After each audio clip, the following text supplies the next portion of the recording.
నమస్కారం. ఈరోజు తీన్మార్ మల్లన్న గారికి ఎమ్మెల్సీ స్థానాన్ని కేటాయించడం జరిగింది. ఉమ్మడి ఖమ్మం, నల్గొండ, వరంగల్ 3 స్థానాలకు తీన్మార్ మల్లన్న గారిని నియమించడం జరిగింది. సో మనమందరం తీన్మార్ మల్లన్న గారికి ఓటేసి భారీ మెజార్టీతో గెలిపించాల్సిందిగా కోరుకుంటున్నాను. ఎవరైతే నాలాగా నిరుద్యోగ యువత ఉన్నారో, ఎవరైతే 10 ఏళ్ళు కేసీఆర్ పాలనపై చాలామంది ఎవరని కాదు కానీ మొత్తం తెలంగాణ మొత్తం వ్యతిరేకత అయితే వచ్చింది. లాస్ట్ టైం జరిగిన ఎన్నికల్లో మొత్తం పేపర్ లీక్ అనేది టీఎస్పీఎస్సీ సంస్థనే ఒక చాలా ఫ్లాప్ షోలా అయిపోయింది.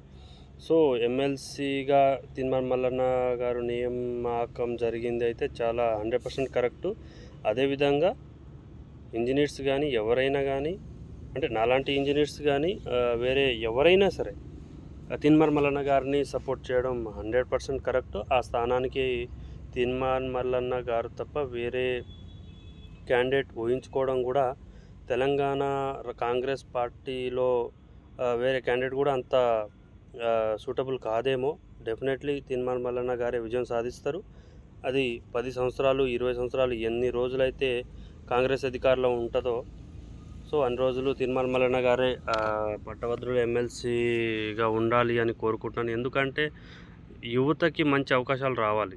ఈ పేపర్ లీకులు కాకుండా ఎవరైతే కష్టపడి చదువుకుంటున్నారో వాళ్ళందరికీ మంచి జరగాలి, వాళ్ళందరికీ జాబులు రావాలి, వాళ్ళందరికీ న్యాయం జరగాలి. ఎంతోమంది తెలంగాణ యువత ఈరోజు చూసుకుంటే